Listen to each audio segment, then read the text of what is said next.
Welcome to our house. This is the Screenplay Podcast. I'm your host, Evan Grenis, and with me, as always, PGA Tour champion, Andrew Novak. What's up, everyone? Back to talk a little bit of football and have some fun with it. Please like and subscribe on YouTube at Screenplay_podcast. We are on socials at Screenplay_podcast. You can check out our website, thescreenplaypodcast.com. On there, you can find our picks of the week, merch, guests, and more. New episodes 8 a.m. every Wednesday, wherever you stream podcasts. All right, your Panthers, they got a dub over the Cowboys. Patriots, they kept it going with a win over the Saints. My bets went 3-0 this week. Got some fantasy football trade stories to get into.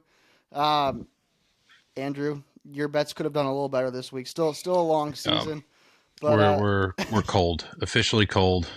It is what it is. This kind of start, kind of like my fantasy teams right now. Look, we're just trying not to finish last. If we can get back to 500, we'll take it. Monday Night Football, 2 games. Let's get into it. Again, I hate these 2 Monday night games. It's terrible for fantasy, and when you put these games an hour But apart, but how are you watching these games? I'm wondering. so I was going to ask you. So they were an hour apart this week, so they're running the same time. Is that better or worse than having a 7 o'clock and a 10 p.m. kickoff? Yeah, so this coming Because you week, can yeah, watch both games that way, but you're up till 2. So Well, I watch on Sling, so I have both of the games on Sling, and then I guess I watched the first half of the first game, and then when it hit halftime, I flipped over to the second game. Um, and so then you don't have 2 screens going. I didn't have 2 screens going this week. Ooh. Sometimes I do. I guess with the 7 and 10 p.m., I like it better because I don't have to do the flip flop. But then again, you got 10 p.m. start time. We're looking at what 12:30 finish, if we're lucky. Uh, No chance. Not an NFL game. It's at least 1 o'clock. Yeah, I mean Yeah. I just don't like 2 games on Monday. I think it's tough. I think it should be 1 game, but let's get into it. So first game, Falcons defeat the Bills 24-14. Falcons off a bye. This was the Bijan Robinson show. Bills 2 losses in a row for the Bills. How concerned are you with Buffalo? Yeah. I mean, definitely some issues. They really are. I think it is a trend at this point, like struggling to stop the run in some games, even games they won. Looking back to like week 1 against the Ravens, Derrick Henry ran all over them. It's definitely a concern at this point. Less concerned, like Josh Allen just flat out looked bad in this game. Less concerned about that. I think Josh bounces back. I don't think like I'm not concerned about him going forward, but definitely there are aspects of this game that do give me some concern going forward. I'm not super concerned about the Bills just yet. Their defense does look a little sketchy, especially the run defense. Bijan put up 170 yards on the ground, 6 for 8 on receptions, 68 yards. This was not a game that people were expecting the Falcons to come out. I'm confused what to do with the Falcons. I have bet them okay this year, I will say, but it seems like on games that they're supposed to win, they just flop, and then if there's a game that they shouldn't be in at all, that's when they show up. I mean, God forbid the Carolina Panthers show up. So, as a Panthers fan, I'll tell you right now, we have their number. Like, it is a rivalry game, and they have no answer for us. I think we have their play sheets or something because it really doesn't make sense. Our defense isn't that good, and every time we play the Falcons, we absolutely shut them down, and we beat them. We have their number. So I think what it is the Falcons are fine against everyone but the Carolina Panthers. The Falcons just fall into that category with me, with the Arizona Cardinals, where from on a week to week basis, I have no idea what I'm getting. I could get a top 10 NFL team, or I could just get a bottom 5 NFL team, and it's a birds thing, man. You got Eagles, same thing. Eagles, Super Bowl champions or terrible. Who knows? I guess it is a bird thing. London went off 16 targets, 10 catches, 158 yards, and a touchdown. Next up, the Bills are on bye. Probably good for them. Probably need a week off, reset. Got to get things right. After their bye, the Panthers are at the Bills. That's going to be a tough game for the Panthers. Next up, Falcons are traveling across the country to the 49ers. Let's get to the other game on Monday night.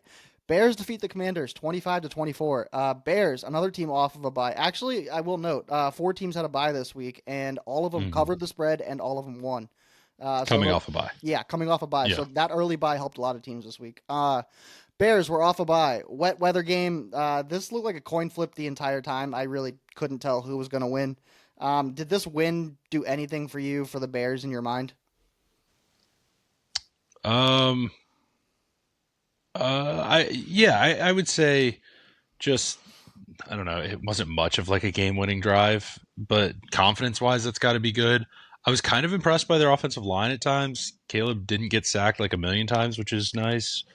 They were opening holes in the run game, so yeah, I think there were aspects of this game that were good. I would love to see more Luther Burden going forward because he didn't play that much, and I felt like every time he was on the field, something good was happening. Yeah, I think the Bears, like, I don't know, it's positive momentum. I think they're still stuck in a tough division. I don't expect much there, but beating a team like Washington, this is probably a team that you're going to be directly in competition for potential wild card spots, Yeah, unless the Eagles absolutely. continue just going hard the wrong way. So, yeah, no, I absolutely think this is a big one, especially on the road at night. Let's take a look at that NFC picture for a second. So, the Commanders they fall to 3-3. They're now 12th in the NFC race, which is it's just crazy. They're pretty far down there.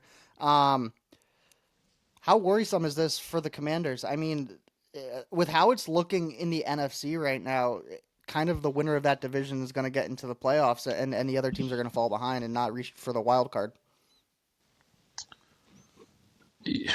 Yeah, I'm not like that concerned for Washington yet. Like they're 3-3, but they had Daniels out for a bit. Like McLaurin's been out. It's not like these are long term injuries. It's just early season stuff. I still think they hit their stride at some point. They're a little bit off right now. I thought Daniels was a bit off. They still like to me they look like the better team for most of the game. It's just stupid turnovers, like silly stuff, dropping snaps, like I did think that they looked like the better poor team for exchange the game. stuff. Like Yeah, I, if that was a dry weather game, I'm not sure the Bears take that one home. yeah, I think that's like possibly fair. I mean, you could also look at other like the refs like very clearly stole a touchdown from the Bears. I thought in that the jump ball to Odunze they called like a illegal formation. It definitely did not look like the guy was lined up wrong. So like I don't know, there's some stuff either way, but I would say in general, like yeah, Washington probably looked like the better team in this game. Washington has a Just turnovers huge lost it game for this them. coming week. So they just lost here. They're going to at the Cowboys. Hmm. Big game there. But then after the Cowboys, they got Chiefs and Seattle. So if the Commanders stumble this week with the Cowboys Yeah, and you got at Chiefs and then you got Seattle, yeah, like you said, I'm not concerned about the Commanders yet, but these next 3 weeks are going to be telling a lot for the Commanders. For the Bears, okay, they won this game. Great. Probably the biggest win for them this season. Bit of a statement win for Ben Johnson. This week, the Saints come to Chicago. So this, I feel like, is the biggest game on the schedule. I mean, you've got like, okay, cool. You beat the Commanders. Great win. Now you got to take care of business playing the Saints because if you lose this game at home to the Saints, it just nullifies everything you just did to the Commanders. absolutely. All right, Sunday Night Football. Chiefs defeat the Lions 30-7. The Lions, they were number one in our power rankings. The Chiefs just beat them by 13. Now they get Rasheed Rice back. Are the Chiefs back on another Super Bowl, a path to the Super Bowl? Mahomes looks very good right now. This team is clicking.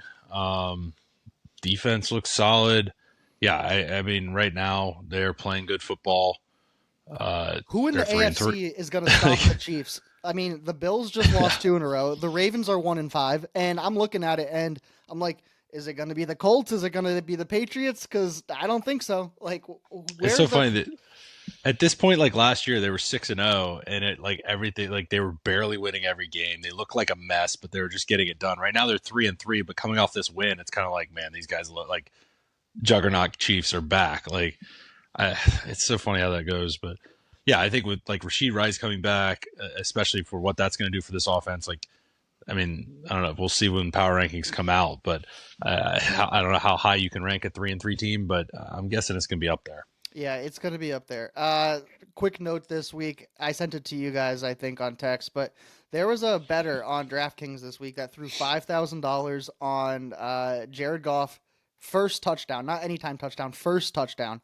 The payoff would have been $450,000. We all saw the play, like Jared Goff caught the football, got it into the end zone, thinking touchdown. Illegal formation pulls it back, but damn, like what a bet, what a miss. I wonder what kind of information that guy had because $5,000 on a bet like that is pretty crazy. Too bad that missed. Like you said, Mahomes is going off 22 of 30, 257, 3 touchdowns. He put up 32 fantasy points, just spreading it everywhere. Rasheed Rice is coming back.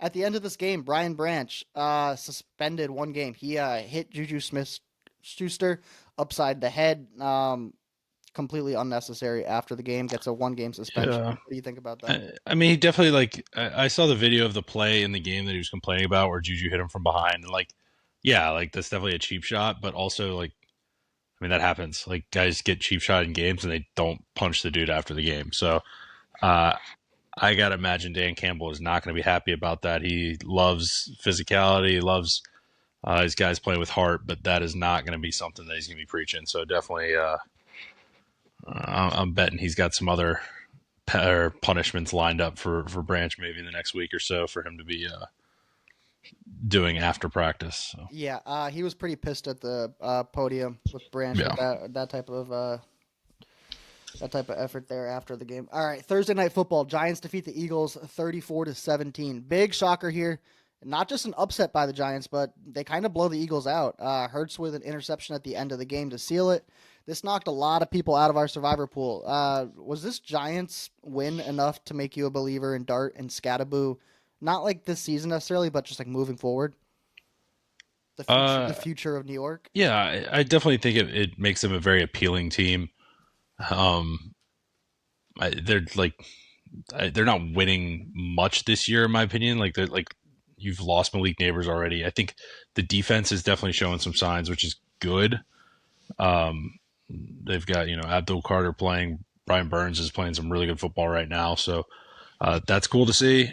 I think I was saying in the offseason, it's like one of the very few things I've actually been decently right on is I think the Giants are headed the right way. I liked what they did in the draft. I think we're still like a year too early, maybe even 2 years too early for them. But I think we're going to see definitely some like positive progression from the Giants this year. And my guess is next offseason, we're going to see a lot of Giants hype. I'm not buying it yet. I think this could just ruin the Giants. They win just a couple too many games to get into the top 5 draft pick. I don't think Jackson Dart and Scatterboo are it yet. It's way too early for me to get onto that hype train. Yeah, I mean, I can see them winning 4 or 5 games and just, not drafting a quarterback, having a tough year next year. Brian Dayball gets canned, and it's just the same Giants over and over. It's way too early for me to start getting into the Jackson Dart, Scatterboo future of New York just yet. Let's talk. Right, but like even if they're not win, like that's what I'm saying though, they're a year ahead of schedule. They don't need to win, but the hype will be there. Like as long as Dart is progressing, like they haven't asked him to do much throwing the ball yet, but like he also has lost Malik Neighbors. Like it's kind of unfair to like if your wide receiver one is Wandale Robinson or Darius Slayton at this point, like that's not really fair to be like, hey, you need to start going and slinging it around. I mean, that's No, essentially but the I think it's situation we gonna put buy. Cam I think, Ward in, yeah, and but it buys Dart more time. I well, mean, I think that's fine though. I think Dart has been solid so far. Like he's shown a lot of moxie. Like I he's don't think won he's. some games. I Like don't think he's been crazy solid. I've seen some terrible fumbles. Rush. yeah, How many carries yeah. did he have this game? 13 carries, 58 yards. Some of the tackles he's taking on these But carries, he's gonna land on a shoulder. Like it's too much. I don't It's see an like issue with a quarterback carrying it 13 times in a game in an NFL game. Like I maybe he can protect himself a little bit better. But the way that what's he wrong goes with down, I like see a problem with it. with Jalen Hurts, Jaden Daniels, like Lamar Jackson? These guys run it a decent chunk of the time as They well. I do, mean and they that's don't part take of hits like Jackson Jackson Dart's Dart game. is. Okay, I mean that's fine. I watched Cam Newton get murdered for 10 years as a Panther, so I've seen what happens when a quarterback gets hit a ton. So I understand your concern, but I think this is knowing having a lot of friends that are Giants fans. I am happy for them getting to see a little bit of hype and success because it has been a while. So It is. It's hype. It's a lot of hype. I'll say that. It's just a lot of hype. absolutely, I'm not a buyer yet. I need to see way more out of that's fine. I mean I I am at buying, best but I'm Jackson. But going forward, let's look at the division for a second. I mean, yeah. you Okay. got the Cowboys, you got Jaden Daniels with the Commanders, and you got Jalen Hurts. Jackson Dart is, gosh, I would say the fourth best quarterback in that division, even moving forward. Like, it's just not with the fourth best division in or fourth best quarterback in your division. There, I think it's not a recipe for success. I mean, that's fine, but they don't have to win this year. Like, even if they're losing games, it doesn't really matter. Like, they won this game, but they can lose more like other games. The whole point is developing Dart and making sure that for next year they're set. I mean, you have Abdul Carter, you have a defense that will also probably be getting better. This is a guy you're going to build around. I mean, you've already lost Malik Neighbors. You've lost your best offensive player for the year. So it's kind of like you're kind of shot there anyway. I think you're waiting till next year, but this is valuable time for him to develop. I'm not saying he has to be great now, but what happens next year when Dart has a year under his belt? He's got some experience and he's still on a rookie deal, and the Giants have all this hype, and all of a sudden you have the New York market being exciting plays for free agents to potentially go in the offseason.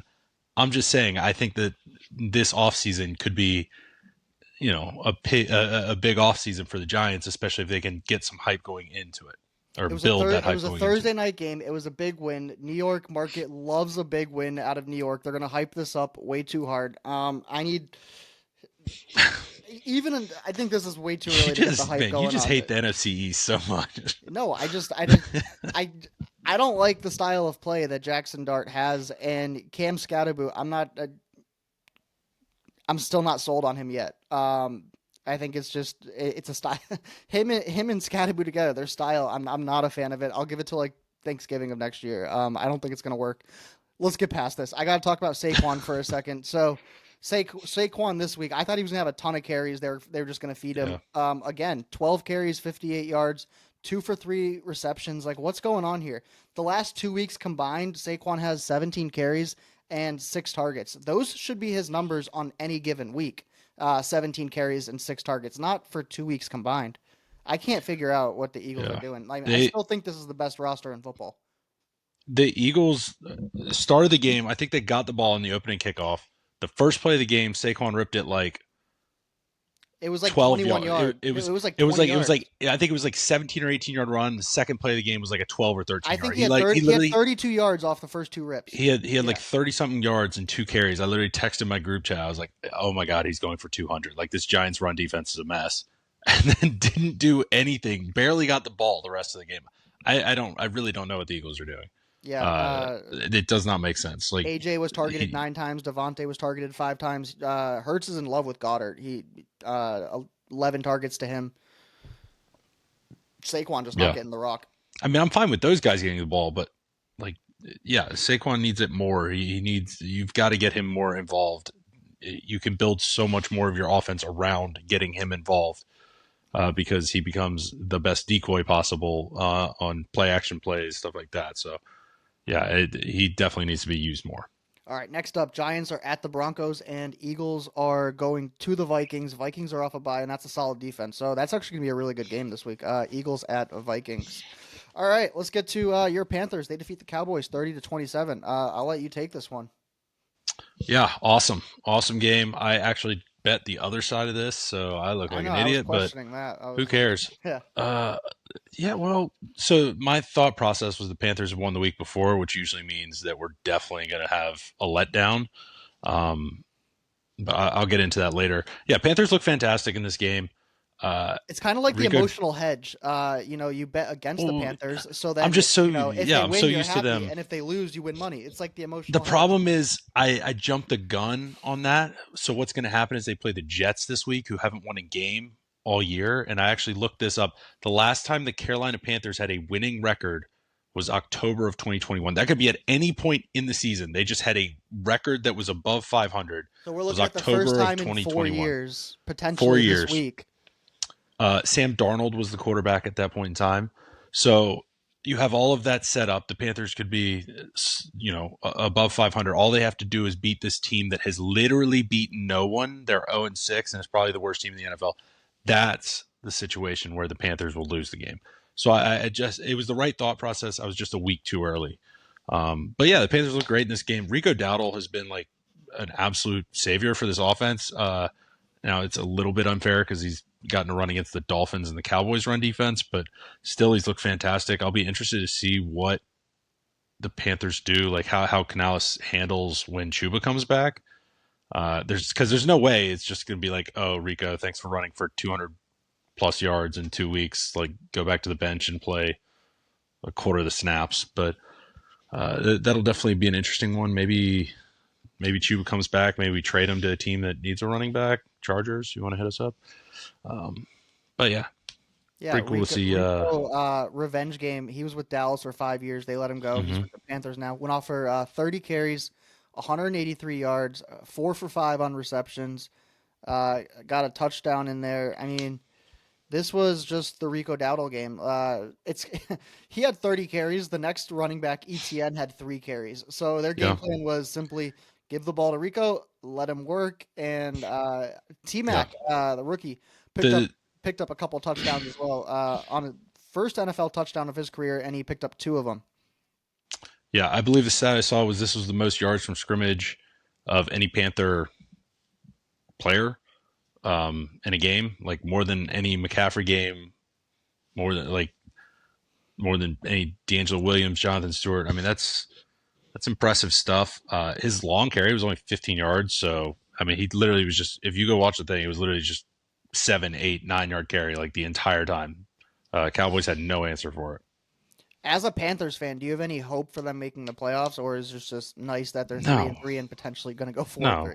Okay. Well, unfortunately, so somehow this season has turned into the NFC South actually being a good and competitive division. The Falcons look fantastic. The Buccaneers look like they could be like a top 3 team in the NFL. So, like, if it wasn't like that and the Panthers were sitting at 3-3, I'd be like, man, we might be tied for the lead in the division. But now we're just sitting in third. I mean, the Saints are down there, but who Yeah, cares about normally them? 9-8 takes care of that division, but not this year. Exactly. So 3-3 is usually on good pace, but it's not looking like that's going to be the case this year. All right, next up, Cowboys have the Commanders coming to town, and for the Panthers, they are going to at the winless Jets, and we're going to see if they can get a winning record for the first time in 4 years. All right, let's go to the last game we're going to talk about here. Bucs defeat the 49ers 30-19. Baker Mayfield MVP case game. Evans out, Bucky out, Godwin out. Ibuka played, eventually became out. His top receivers in this game, Cameron Johnson and Tez Johnson. Cameron Johnson's never had a catch before in the NFL. Tez Johnson's never had a touchdown in the NFL. Both of these guys got their first NFL touchdown. Baker Mayfield just carrying the Bucs, making an absolute statement for MVP. They go to 5-1. Massive story out of this game. 49ers, they lose Fred Warner for the year. You can add that to another defensive injury with Bosa for the year. We have been documenting how easy the 49ers schedule is. They're 4-2, but can they get to the playoffs with all these injuries they got? I have no idea how this happens to the 49ers every year at this point. Like before it was like, oh, guys are kind of old, like whatever. Like at this point, like that's just a freak. Like I'm pretty sure it was friendly fire too. Like one of his teammates hit him. Like that's just such a freak injury to like. I mean, realistically, Fred Warner is one of their top players. I mean, For sure. that's so Absolutely. fluky. Like I don't know what to say. I mean, it's just incredibly bad luck, and it sucks for the 49ers. I still think that they probably can make the playoffs. Even without him, like we said, the schedule's not too bad. They've got some solid teams. Like the Seahawks are playing better than I expected. The Rams have been quite good, so they're gonna have to deal with that. But like, I don't know how many more injuries you can really. We're only a third of the way through the season. Like, if they keep stacking injuries, like with the 49ers schedule and their offensive pieces returning. So you got Kittle coming back, you yeah, got Ayuk coming back, Kendrick Bourne is playing well. Ayuk maybe coming back. He's Yeah, you like got two quarters. So absent right now. McCaffrey is somehow the only guy healthy.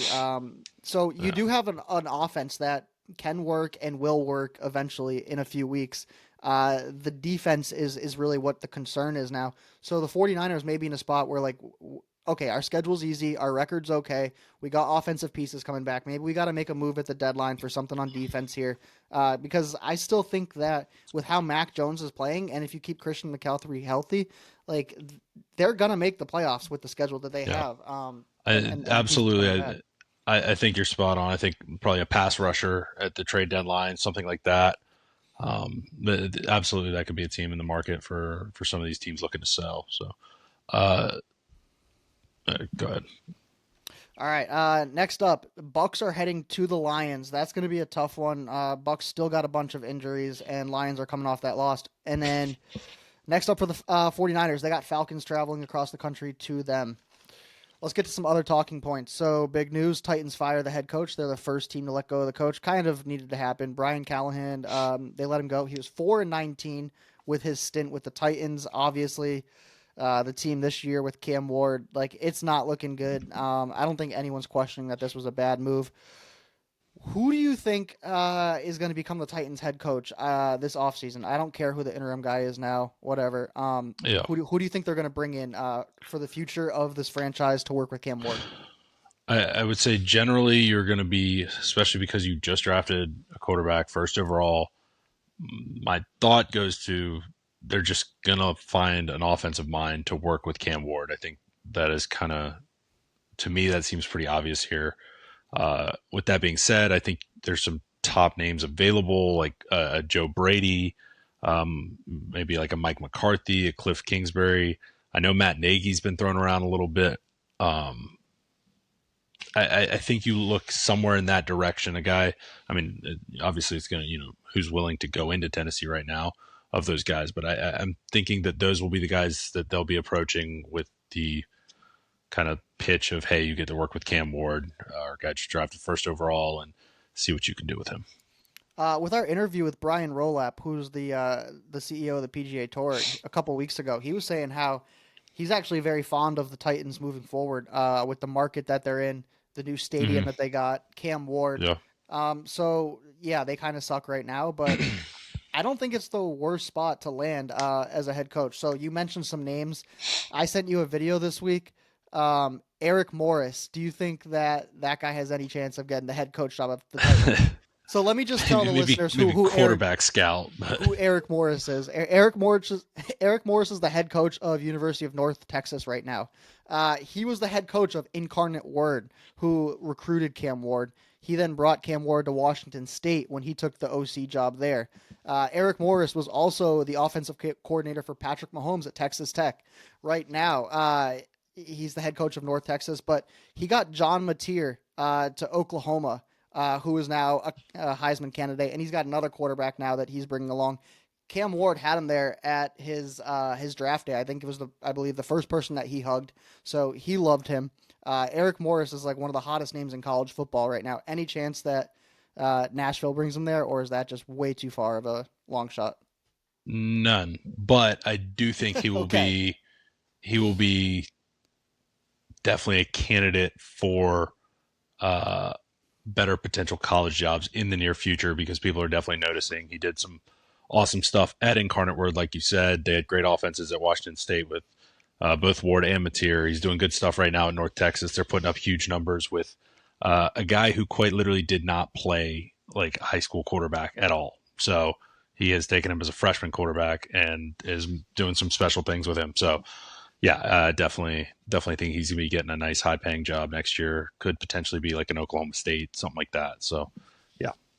All right, well, we'll cross them off the list and keep some of these other Matt Nagy's, Cliff Kingsbury's names on the list. Let's get to another talking point. Shedeur Standers. I just thought of it this week. So Dylan Gabriel, he's done like I don't know, okay, I guess. But I feel like the clock is ticking for Shedeur. When do you think that he's going to get his first start? Do you think he's going to get his first start in Cleveland anytime soon? Yeah, I mean Gabriel's been just like super I mean he threw the ball 50 times this week for like 200 yards. Like Yep. So nothing Gabriel through special is going on. 2 weeks is 48 of 85. He's completing 56% of his passes, two touchdowns, no picks, 411 yards. But I believe the stat is like he just doesn't throw it over like 10 yards. Like he can't. Yeah. So everything's like a check down for him. But again, when do you think Shador will start? Realistically, look at the schedule, bye week, week 9, they got the Jets coming out of that. Like, if the next 2 weeks go poorly, or if Gabriel does start like turning it over or something, like I don't see any reason why you don't just put Shador out there. I mean, you got to see what you got. I mean, they could wait a little later into the season, but I think like a 4 game sample would not be like. I mean that unless Gabriel like turns around and starts killing it randomly, which I'm not really foreseeing. Yeah, I think at some point like you definitely see what you got there with Shador and coming off a bye week, so giving him like the full extra week of prepping with the ones. Yeah, I think that kind of makes some sense. Yep. Miami this week, New England following week, and then bye week coming out playing Jets and then Ravens. Two teams that are struggling right now. So yeah, I think that Jets game would be a good time for Shedeur to start. I mean, we gotta see if he has it or not. They're not going anywhere. Dylan Gabriel's clearly not the future. So yeah, I think that Jets game is where Shedeur will start. All right, I want to get into a fantasy discussion here for a second. One of my big leagues, there's trading all the time in this league. The veto option is available. My team is absolutely decimated in this league. It's terrible. I'm in this league. I'm 1-5. I drafted Burrow. I drafted Ridley. I drafted Austin Eckler. I drafted Garrett Wilson, who's now out. I drafted Bucky, who's been out. I cannot even like field a team this week. Like I cannot. Like I don't have enough players that are healthy to like get them on the like. Oh, I mean, except for like starting like a 5 point running back, like those don't count. But like, it's bad. So I trade Bucky Irving away. I get Mike Evans, who's coming back, and I think is going to light up that Buccaneers offense. And I get Jordan Mason. So I get a running back and a solid wide receiver in return.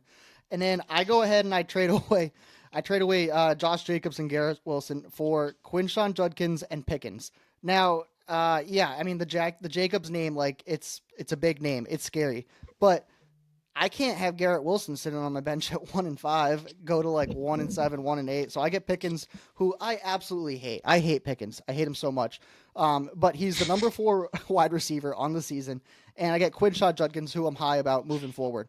I think it's a super fair trade. Now I can field a team and potentially win games because I couldn't even field a team and win games before. So I love the trade, but shout out Nate, shout out O'Brien for making the trades, and then I mean the rest of you guys in this league just there was like 7 or 8 vetoes on it. I do not get it. Like whatever, man. Absolutely ridiculous. Like there's like once a year that like a trade will just light these guys up and just allow them to hit the veto option, make them feel powerful for a little bit. But man, it got done. Vetoes But vetoes have become a bit of a topic of conversation in our league too. I am should anti-veto. vetoes be Look, allowed? Should we no, have a? no. If it's a serious league, vetoes should not exist. This Look, is a very very serious league. unless there is clear collusion, managers are allowed to do what they want with the trades. They're allowed to manage their team as they see fit. That's the whole point of them being in the league is they get to do what they want. Now, if you don't like what they're doing, fine, go take advantage. Go if you think that they value players terribly, then go take advantage of that. That's your job to do as a manager of a team. I don't think vetoes like what's the point of letting people in the league if you're not going to let them run their teams I think the way they get scared. They're like, oh, this person's team will become too good, and like that's not a reason to veto. Like it's Well, if you're worried about that, you should have made the trade to make your team get way better. Like I think that that's the wrong way of thinking about it. And honestly, somebody could snap their leg the next play and make the trade look way better the other way. Like there's yeah. no way of predicting that. And no, the whole point is of having leagues to let people run their teams how they want to run them. And if somebody does a poor job of that, then they finish poorly. If somebody does a good job of that, then they finish well. That's generally how fantasy football works. There's a lot of luck involved anyway. So, yeah, no, vetoes in a serious league should not be a thing unless there is clear collusion, like somebody paid off somebody to give them a player. Like yes, that and kick those guys out of the league, and yeah, but otherwise, no, managers can run their teams exactly however they want. All right, so going back to Pickens, it's been well documented. I do not like him. I've been tracking his fantasy points versus Brandon Aubrey's all year. With CD going out, that got absolutely crushed. So I figured if I can't beat them, join them. I'll Pickens. Like my team is decimated right now, buddy. If you can somehow get me to the playoffs and like win a playoff game, if I can win one playoff game in this fantasy league with Pickens on my team, I will wear a George Pickens jersey on a podcast and do a podcast with Pickens jersey. You gotta do the Pickens pose with the TV, and that can be the that's gonna be my that can that's be the gonna be episode edit for the week. oh man. Yeah. That team, I had a tough draft there, obviously. All right, let's get into our power rankings. At number 10, the Patriots, 4-2. They are leading the NFC East. Drake May is looking legit. They just beat Buffalo. They followed it up with a win at New Orleans. I got the Patriots in the top 10. At number 9, I got to put them in here. They're the Steelers. They're 4-1. They're leading the AFC North. Their division is trash. It's really helping the Steelers this year. Aaron Rodgers is playing mistake-free football the past few weeks. He looks decent. At number 8, I got the Eagles, 4-2. I do not know what's going on here. They have like one more strike, and then that's it. They're getting nixed out of the top 10. They have the best roster. They got to figure it out. At number 7, I got the Bills, 4-2. I'm gonna give them the benefit of the doubt here. They've had a lot of past success. Same thing with them. One more strike, and my concern level for the Bills is gonna ramp up. All right, at number 6, we got the Seahawks, 4-2. They are 3-0 on the road. JSN is looking like a number 1. They're solid throughout the entire lineup, and they got some quality wins on the season. At number 5, we got the Colts, 5-1. Listen, their wins are against the Dolphins, Broncos, Titans, Raiders, and Cardinals. So uh, their record's a little inflated, but it's a solid team. If the playoffs started today, they'd be the AFC number 1 seed. At number 4, I got the Bucs, 5-1. I don't know how Baker's doing it with this offense. When the pieces get back, this offense could just be truly unstoppable. At number 3, I got the Packers, 3-1-1. Off a bye, smacked the Bengals. One of the most all-around teams in the NFL. They're in the Super Bowl hunt. At number 2, I got the Lions. They're 4-2. They were number 1. They lost to the Chiefs. They fall to number 2. They struggled to find. I struggled to find a team to put at number 2 other than them. I feel like they can still win any game. And they just lost to what is now the number 1 team, the Chiefs. Yes, at 3-3, they are going to be number 1 in the power rankings. I don't see how they can't be. They just beat the number 1 team. They held them to 17 points. Now they get Rashee Rice back. The defense is coming along. Patrick Mahomes is playing like absolutely on fire. And to help, the AFC is just turning out to be weak. This is the scariest team to play right now, and their path in the AFC is just looking easier every single week. So, yeah, Chiefs take that top spot with 3-3. What do you think about that? I'm fine with it. I mean, it might be a little bit reactionary, but like, I would not be wanting to play them this week right now. I think it's hard to argue that their ceiling is. I mean, they have the highest ceiling I think right now of any team in the NFL. Defense is looking good, offense is looking good. Mahomes is actually looking like normal Mahomes self. So, yeah. Yeah. All right, fantasy football. Let's get into it. Week 7 starts. Who you got? I'm gonna start off with that Thursday game.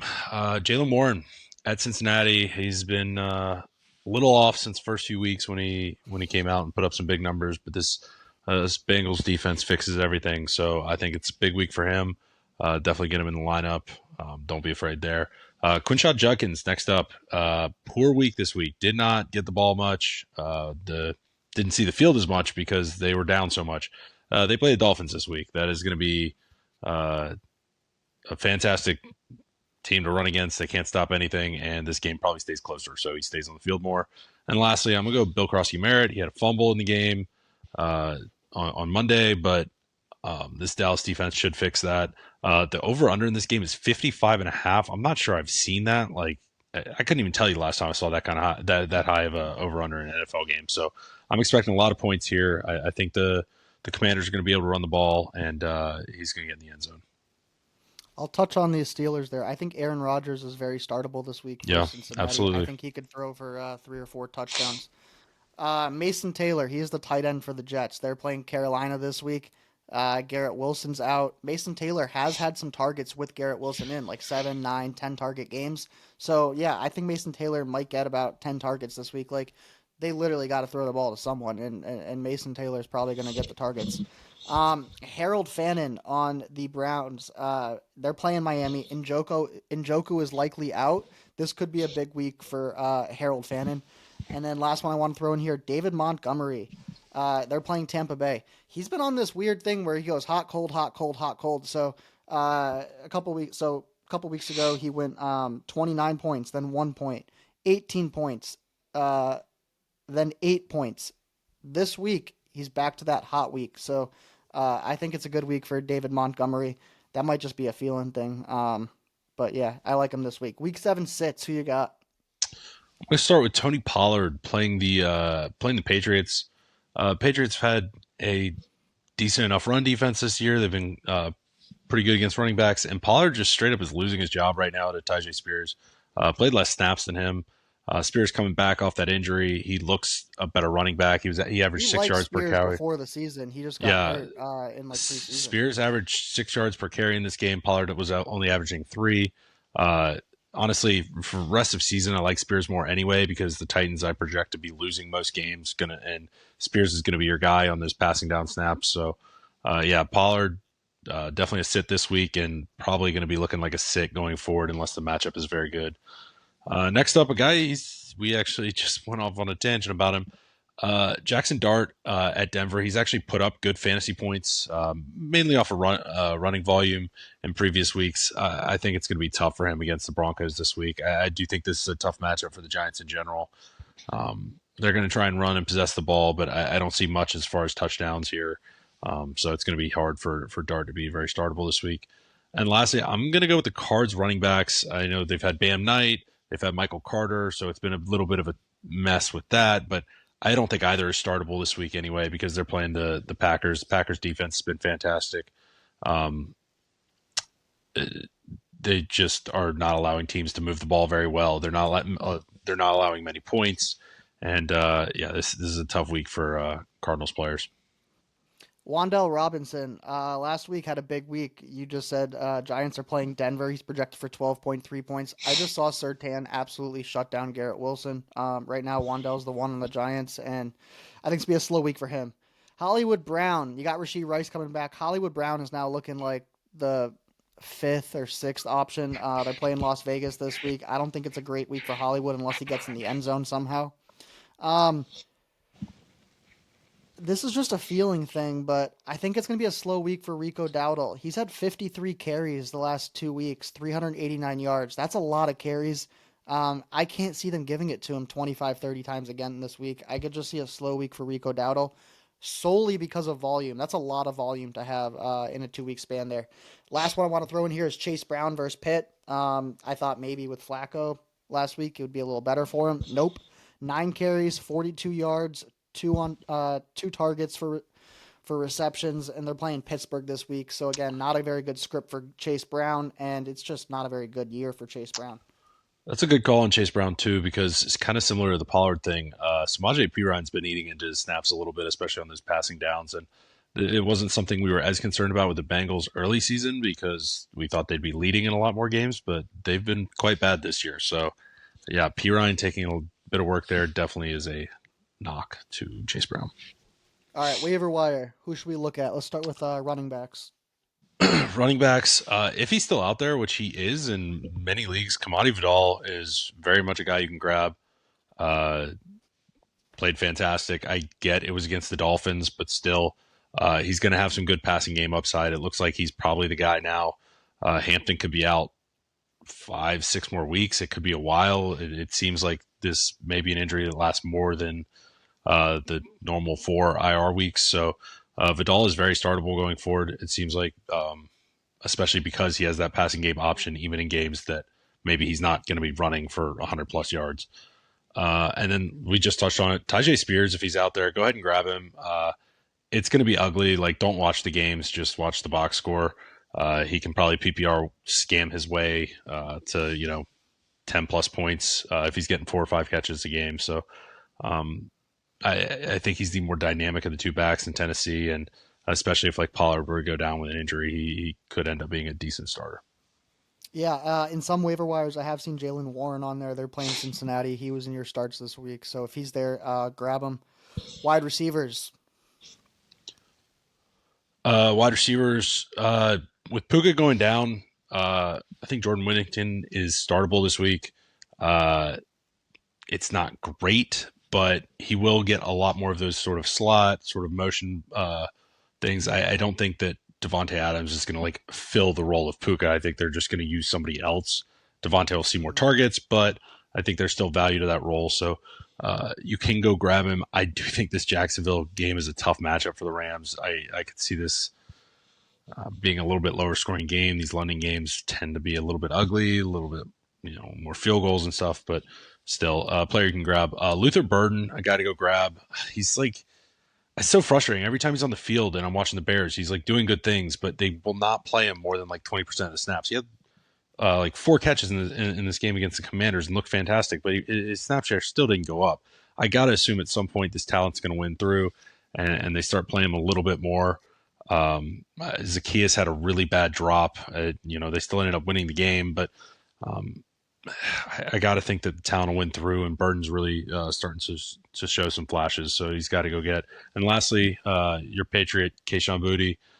It's going to be tough to predict the good games, but it does seem like he's a guy that's running a lot of routes in this offense, and this is looking like a good offense. So it's been a little bit feast or famine with him, but I do think that if he can see some consistent volume, there's value there. I'm gonna go with Kendrick Bourne. Only if Mac Jones is playing. Like if Mac Jones is playing, that's his dude. He's going to him a ton. So Yeah. if Mac Jones is playing, Kendrick Bourne can be in the lineup, but only if Mac Jones is playing. Let's go to tight ends. Tight ends that we can look at on the waiver wire. Yeah, you had just mentioned Harold Fannin. If he is out there, he's not out there in a ton of leagues, but if he is out there, go ahead and get him. David Njoku going down with the knee injury. Not sure how serious it is, but Fannin is absolutely getting peppered, especially with Gabriel at quarterback. He's just dumping it down a ton. So you will be seeing a ton of targets. Definitely a guy to grab. Buccaneers have a ton of injuries at wide receiver right now. So Kate Otten is actually seeing, he always sees a ton of snaps, but he's seeing more routes. And we have seen at times last year when they had a ton of injuries, Kate Otten starts getting peppered. So I think he's a solid spot starting this week in a game that I'm expecting to see a decent amount of points. And then lastly, a little flyer on Rondé Gadsden for the Chargers. They also have some injuries. QJ was out. Um, Running back situation is a little dicey there. So, yeah, I think if they throw it a little bit more, he looks to be a rookie that's got a little bit of juice to him. Very much a pass catching tight end, a bit of a mismatch, and seems that Herbert's got some trust in him because he's been throwing the ball his way. Yeah, I'm gonna put Mason Taylor in here versus Carolina. I put him in my starts, but he's available in a lot of waiver wires. He's getting targets next few weeks. And then for defenses, this week I'm seeing a lot of Chiefs on waivers wire because they were playing the Lions this past week. Well, the Chiefs defense is playing well now, and they're playing Las Vegas this week. So I think Chiefs defense is going to be that big target on the waiver wire this week. Let's get into gambling. Last week bets. I went 3-0. Perfect week. I took Seattle hit. I took Patriots hit, and I took Bears. I don't know how great I was feeling about that Bears, but it worked out. 3-0 on the year. I go to 11-7. Andrew, you went 1-2 on the week. You took Seattle. That hit. The Cowboys and the Bills both missed. You'll fall to 7-11 on the year. A lot of time left. Not the worst. Bills and Ravens, they are on bye this week. Let's take you through the schedule and the lines. Thursday, we get Steelers at Bengals. Bengals getting 5.5. Sunday, 9:30 from London, we get Rams and Jaguars. Jaguars getting 3. 1 p.m. slate, Saints at Bears. Bears favored by 5.5. Dolphins at Browns. Browns favored by 2.5. Raiders at Chiefs. Chiefs favored by 11.5. Eagles at Vikings. Vikings favored by 2.5. Panthers at Jets. Jets getting 2.5. Patriots at Titans. Titans getting 7. 4 p.m. window, we get Giants at Broncos. Broncos favored by 7. Colts at Chargers. Chargers favored by 1.5. Packers at Cardinals. Cardinals getting 6.5. Commanders at Cowboys. Cowboys getting 2.5. Late night game, we get Falcons at 49ers. 49ers favored by 2.5. On Monday, we get 2 games. Crazy timeline here. 7 p.m., we get Bucs at Lions. Lions favored by 5.5. And then at 10 p.m., we get Texans at Seahawks. Seahawks are favored by 3. What is the most must-win game of the week? So I know what game you're going to say, so I'm going to go a different way. I'm actually going to say the Steelers at the Bengals. It's Thursday night. It does not seem like much. This is a divisional game in the AFC North. We know those get a little crazy. Look, Pittsburgh's 4-1. Ravens have Lamar coming back after this bye. You know they're going to start stacking some wins as the team gets healthy. The Steelers have to maintain this gap on the Ravens. You cannot be losing games like this to the Bengals. I know Joe Flacco is going to be motivated to beat the Steelers here. It's going to be in Cincinnati. It's going to be loud. It's going to be kind of nasty. this is a game that the Steelers have to win because if you show any sign of weakness there, the Ravens are going to pounce and chase you down. No, I like that answer. That's a good one. I'm gonna say the Chicago Bears. Like you just come off a big win. You beat the Commanders. You cannot lose this game to the Saints at home. It will nullify everything you just did. Everyone will think that yeah, this Commanders game was a fluke if you just went and lost to the Saints. So, massive game I think for the Bears in that 1 p.m. window to prove something. All right, bets of the week. What are your three bets of the week? All right, so I've been ice cold, so I threw three together that we'll see if they hit. I don't know. Trying to work myself out of this funk. I'm gonna start off with the Colts playing the Chargers. Colts are getting, or actually, no, sorry, the Colts are the dog here. Colts plus 1.5. Uh, this Chargers team right now has issues. Their offensive line is a mess. They almost lost to the Dolphins. Like very easily could have lost to the Dolphins, and this Indianapolis team is quite good. I don't get this one here. I think the Colts win this game, so I'll definitely take the points as well. Next up, I'm gonna take Kansas City minus 11.5.